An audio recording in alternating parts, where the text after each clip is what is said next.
दोस्तों नमस्कार। दोस्तों, अगर आपने एचडीएफसी बैंक से लोन लिया है और कोरोना महामारी यानी कोविड-19 की वजह से आपकी आमदनी चली गई हो, आपकी आमदनी कम हो गई हो, आपके रोजगार धंधे बंद हो गए हों, आपकी नौकरी चली गई हो और आप लोन की किस्त नहीं चुका पा रहे हैं, तो आपके लिए एक स्कीम की शुरुआत की है जो कि आरबीआई द्वारा निर्देशित है। तो ये स्कीम क्या है, किन किन लोन ग्राहकों को इसका फ़ायदा मिलेगा, क्या फ़ायदा मिलेगा और अगर आप फ़ायदा उठाते हैं तो किस तरह से आप पर बोझ बढ़ेगा या घटेगा, इन सब बातों के बारे में मैं इस एपिसोड में बताने जा रहा हूं। तो जो स्कीम शुरू की गई है एचडीएफसी बैंक द्वारा, उस स्कीम को लेकर के बैंक ने 15 सवालों के जवाब दिए हैं। 15 ऐसे सवालों के जवाब दिए हैं जो कि ग्राहकों द्वारा या किसी भी व्यक्ति द्वारा बार बार पूछा जाता है, यानी FAQ दिया गया है। तो मैं आपको उन 15 सवालों और उसके जवाब पढ़कर यहाँ पर सुना रहा हूँ।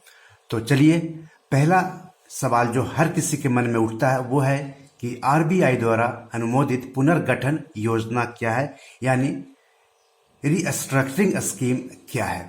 तो आरबीआई ने कोविड-19 महामारी के कारण हुई आर्थिक गिरावट के समाधान के लिए बैंकों एवं ऋण देने वाली संस्थानों को रिजोल्यूशन योजनाओं के क्रियान्वयन के लिए एक फ्रेमवर्क प्रदान किया है। इस आर्थिक गिरावट के चलते ग्राहक भारी वित्तीय दबाव में आ गए हैं। इस फ्रेमवर्क एवं रेगुलेटरी दिशा निर्देशों के आधार पर आपके बैंक ने कोविड-19 की महामारी से प्रभावित हुए लोगों और इकाइयों के ऋण या ऋणों के पुनर्गठन के लिए अपनी एक नीति बनाई है। तो वही रिकंस्ट्रक्शन स्कीम है। अब है कि पुनर्गठन के पात्र कौन कौन है, मतलब जो स्ट्रक्चरिंग होगी लोन की उसके लिए योग्य क्या है, मतलब उनको किनको किनको फायदा मिलेगा।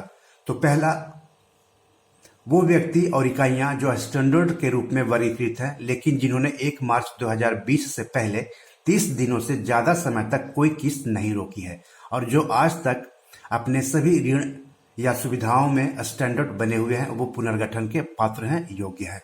दूसरा, ग्राहक को आय या कैश फ्लो में कमी या नुकसान के रूप में कोविड-19 महामारी से वित्तीय रूप से प्रभावित होना आवश्यक है।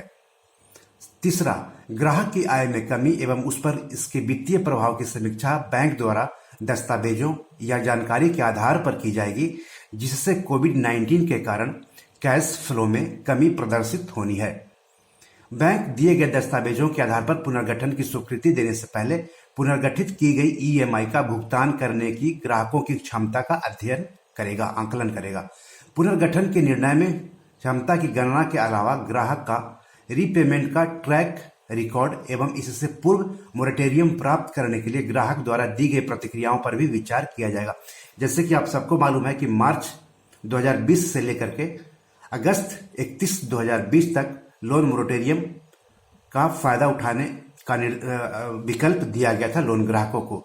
लोन मोरेटोरियम का मतलब ये नहीं होता है कि लोन माफ कर दिया जाएगा, बल्कि लोन की जो किस्त है कुछ समय तक टाला जा सकता है और बाद में जब लोन ग्राहकों की स्थिति अच्छी हो जाए, वित्तीय स्थिति अच्छी हो जाए, तब उनसे वो वसूला जाए। तो ये हो गया लोन मोरेटोरियम। चलिए, तीसरा सवाल है कि मेरे ऋण पर मैं पुनर्गठन का लाभ किस प्रकार ले सकता हूं। तो तरीका क्या है, आप बैंक की वेबसाइट पर जाकर के, तो बैंक की वेबसाइट है hdfcbank.com। तो बैंक की वेबसाइट पर जाकर के आवेदन के लिंक देखें और आवेदन पत्र भरकर संबंधित जानकारी दें। इसके अलावा आप RM यानी रिलेशनशिप मैनेजर जो होता है बैंक में, उनसे संपर्क कर सकते हैं। चौथा सवाल, मुझे उपलब्ध रीस्ट्रक्चरिंग के विकल्प क्या क्या हैं। आप पर मासिक EMI यानी किस्त जो होती है के भुगतान का भार कम करने के लिए ऋण की शेष अवधि को अधिकतम 24 महीने तक बढ़ाया जा सकता है। पांचवा सवाल, पुनर्गठन का फायदा लेने के लिए क्या मुझे कोई दस्तावेज जमा करने होंगे।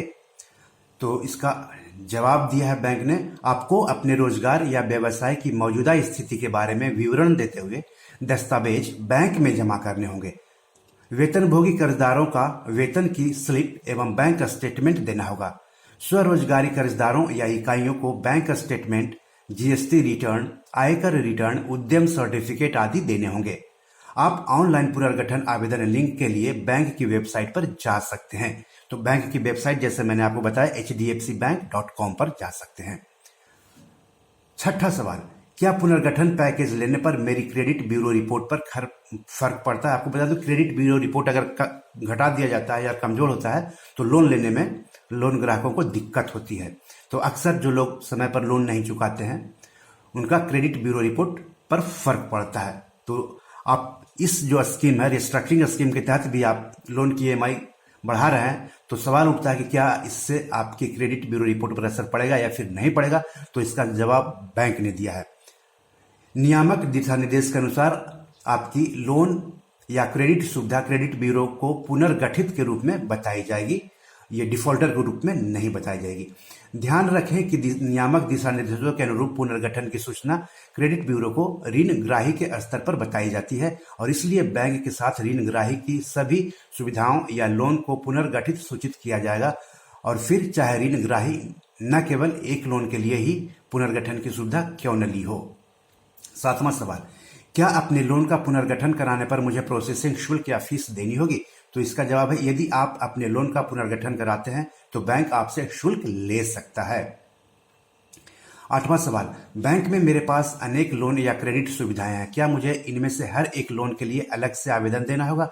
तो इसका जवाब है कि बैंक की वेबसाइट पर मौजूद पुनर्गठन के आवेदन पत्र में एक ही आवेदन द्वारा एक या फिर सभी लोन के लिए आवेदन करने का विकल्प होगा।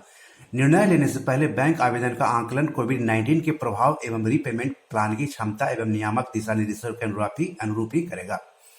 नौवां सवाल, मेरे पास क्रेडिट कार्ड है जिसमें मेरी क्रेडिट लिमिट के अनुरूप EMI प्लान है, क्या मैं EMI प्लान पर नहीं बल्कि केवल कार्ड की आउटस्टैंडिंग पर पुनर्गठन चुन सकता हूं? तो इसका जवाब है, क्रेडिट लिमिट के अनुरूप लोन सहित क्रेडिट कार्ड का पूरा बैलेंस पुनर्गठित कर एक पृथक लोन खाते में परिवर्तित कर दिया जाएगा।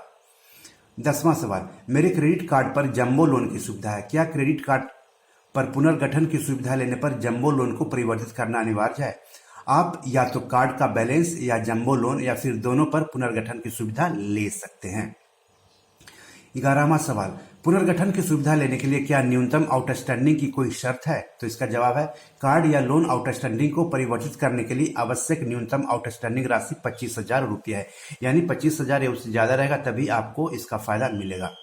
12वां सवाल, मैं स्वरोजगारी व्यक्ति हूं जिसके पास अपनी स्मॉल स्केल यूनिट है, क्या मुझे राहत मिल सकती है?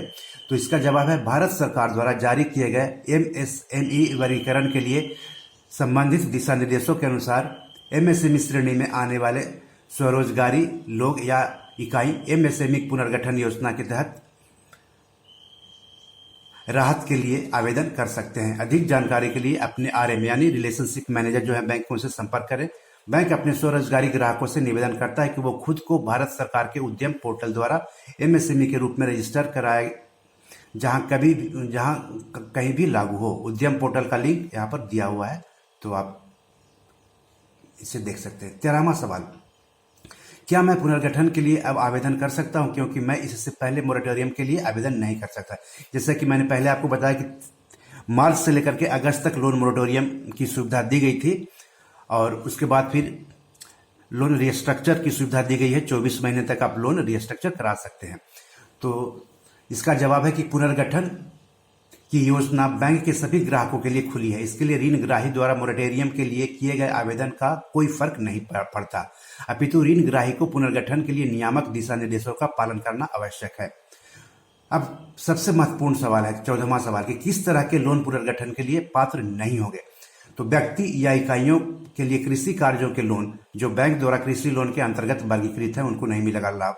कृषि क्रेडिट कार्ड सोसाइटी द्वारा लिए गए लोन पर नहीं मिलेगा। वित्तीय सेवा प्रदाता को नहीं मिलेगा।